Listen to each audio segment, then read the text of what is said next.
భారతదేశ చరిత్రలో అత్యంత దారుణమైన పారిశ్రామిక ప్రమాదంగా నిలిచిన భోపాల్ గ్యాస్ లీకేజీ ఉదంతంలో 45 సంవత్సరాల తర్వాత కీలక పురోగతి మొదలైంది.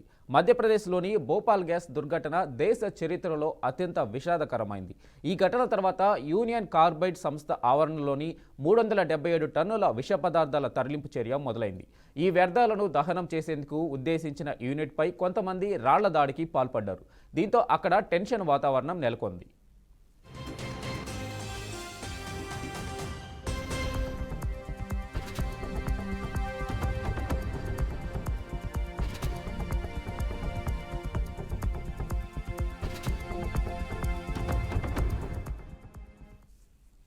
1984 డిసెంబర్ 2 అర్ధరాత్రి దాటిన తర్వాత భోపాల్ నగర శివార్లోని యూనియన్ కార్బైడ్ పురుగుమందుల కర్మాగారంలోని ట్యాంక్ నుంచి 40-45 టన్నుల అత్యంత ప్రమాదకర మిథైల్ ఐసోసైనేట్ వాయువు లీక్ అయింది.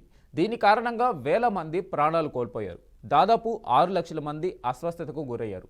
ఆ ఘటన తర్వాత యూనియన్ కార్బైడ్ సంస్థ ఆవరణలో దాదాపు 40 ఏళ్లుగా పడి ఉన్న 377 టన్నుల విష పదార్థాలు తరలించే కార్యక్రమం మొదలైంది. ఫ్యాక్టరీని ఖాళీ చేయకపోవడంపై మధ్యప్రదేశ్ హైకోర్టు ఇటీవల అసంతృప్తి వ్యక్తం చేసింది. ఈ ఉదాసీనత కొత్త విషాదానికి దారితీస్తుందని కోర్టు ఆగ్రహించింది.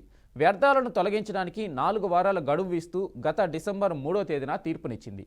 వ్యర్థాలను 2025 జనవరి 6వ తేదీలోపు పూర్తిగా తొలగించాలని హైకోర్టు ఆదేశించింది. కోర్టు ఆదేశాలను పాటించుకుంటే కోర్టు ధిక్కార చర్యలు తీసుకుంటామని ప్రభుత్వాన్ని హెచ్చరించింది. ఈ మేరకు ప్రభుత్వం తరలింపు చర్యలు చేపట్టింది. ఈ క్రమంలో జీపీఎస్ అమర్చిన ట్రక్కులు, అత్యంత పగడ్బందీగా తయారు చేసిన కంటైనర్లలో వీటిని పీతంపూర్ పారిశ్రామిక వాడలోని యూనిట్కు తరలించే కార్యక్రమం కొనసాగుతుంది. ఇప్పటికే పీపీఈ కిట్లు ధరించిన సిబ్బంది, మున్సిపల్ కార్పొరేషన్ అధికారులు, వైద్యులు, నిపుణులు అక్కడికి చేరుకున్నారు.